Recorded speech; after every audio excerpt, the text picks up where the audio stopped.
Hi, I'm Captain Mark from Peer Pressure Charters. I fish the Great Lakes, and I wanted to go over with all you folks some of the techniques and some of the bait that we've been running for the last few years. As everybody knows, that alewives are our primary bait fish for the Great Lakes, and I have a company here called Familiar Bite, and they're out of New York, and these are the closest thing to live alewives as you can get. When you purchase these and you get ready to use them, you should pop a hole in them because they're vacuum sealed, and if you don't do that right after you get them out of the freezer, they will blood will come up through the eyes and everything, and they look a lot more normal if you punch a hole in them. So I'll cut this pack open first, and they're frozen right now, and it's not going to hurt because as they defrost, they'll start taking in some of the cures and stuff we're going to put on them. Okay. So these are good size ones too. They're out of New York. Now this right here, the manufacturer is a very good friend of mine, and he'd kill me if I was to take this right here and put it in a cure. But what I actually do is I take this, and I'll show you the meathead here.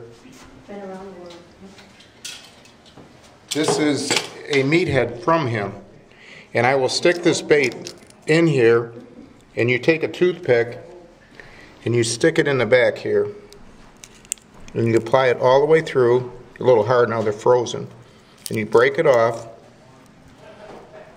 and if you keep your toothpicks good and dry, they break crisp. Then you take this hook, bring it down, and they call it the anal fin. You put this hook right through the lateral line, right by that anal fin, and you pull it up, just slightly doing that. And what you want to do is just gets frozen right now. You just want to get a little bend out of it. Too big of a bend, you'll get too big of a circle. A little bend, and you get the precise, it's like a hypnotic twist to it. So that right there is like our #1 bait right there on a sunny day using silver. Now, what Pautzke has come up with is a way to enhance this bait, and it's kind of hard to beat Mother Nature. But like everybody, when they have a home-cooked meal, they like to put salt and pepper in and kind of make it to their fixings. So what I've come across and found out that works really good is on a bluebird day, they really like blue, and on a cloudy day, they like red. And so what we've been doing is, if I take all this out and I'll run silvers this day, at the end of this day, I don't let this just sit here because it starts to get mushy and everything. So I'm going to show you how I cure my next day alewives. And what I do is, for example, I'll take a bag, and this is lethal, but I'll take like a half a cup of salt, and this is a cup, so half a cup of this, put it in here. Very easy to do. It only takes a few minutes out of your day. Okay, and also equal half parts of the nectar. And this one I'm going to do in blue. So as I do that, then I'm going to add like one of these, which is 16 ounces of water, and you're almost ready.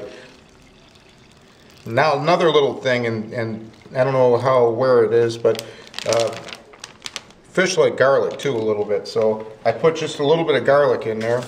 And you know, everybody has their own special recipes, but it doesn't hurt to play a little bit. So then I'll take the alewives that I had used that prior day.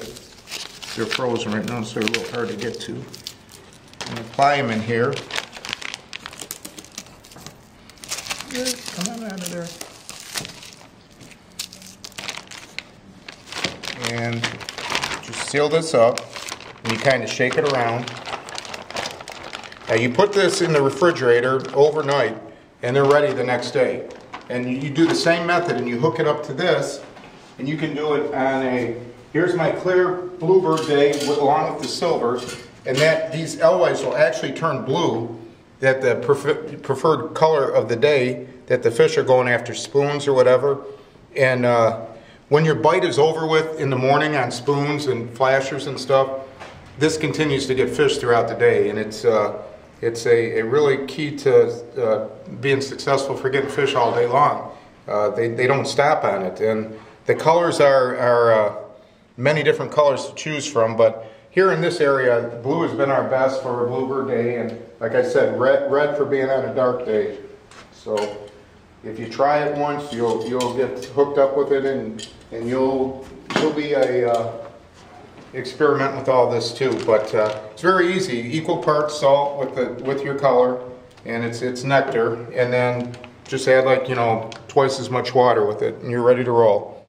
Okay, we just got done doing the red here, and so this kind of shows you everything. We got the natural right here, and now this is for, I use it on the first day because it's very hard to beat natural.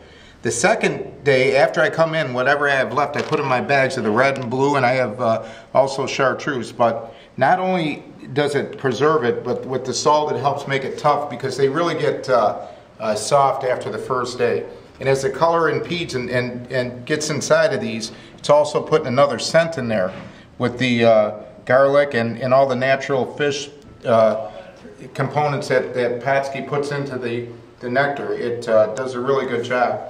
Then what I do after, you know, I run my blue generally higher and my red kind of deeper, but what I do after I run these for 15-20 minutes, I'll take my knife and I'll come and I'll slice 3 slices along each side. You can put 4 in there, it don't matter. And what you're doing is you're letting scent out.